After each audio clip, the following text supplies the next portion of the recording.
twongeye kubasuhuza. Iyi ni Choose and Eat nk'ibisanzwe bantu bacu. Iyi ni episode ya 4. Gusa ku bantu bacitswe episode zibanza mushobora kujya muri description hasi mukareba episode ya mbere, iya kabiri n'iya gatatu.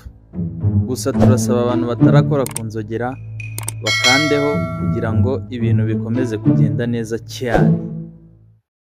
Umukino w'uyu munsi uteye utya: dufite utubiswi turi muri forume y'inyajwi, buri mwana ari buze kujya ajyaho akore izina rye, ari buze kuba hateganyijwe amasegonda agera muri 40.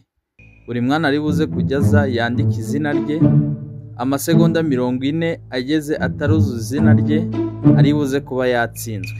Ariko uri buze kuba yujuje izina rye muri ayo masegonda 40 ni uri buze kuba yegukanye igihembo cy'uno munsi.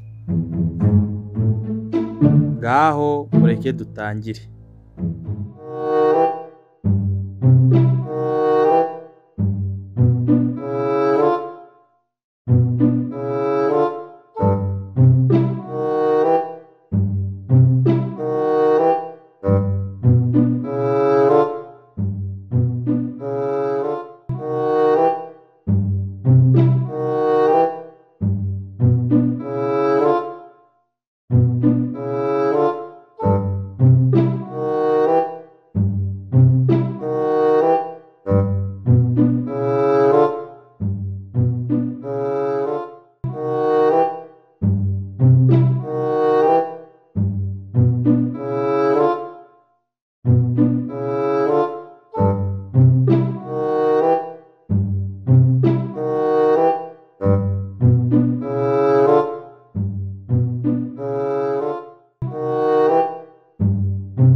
Urabona ko ibintu rwose ari byiza, gusa ndabasaba yuko mwakomeza kudukurikirana mugakora subscribe, share n'ama comments kugira turebe yuko twakomeza gushyigikira ibyishimo by'abana. Murakoze cyane.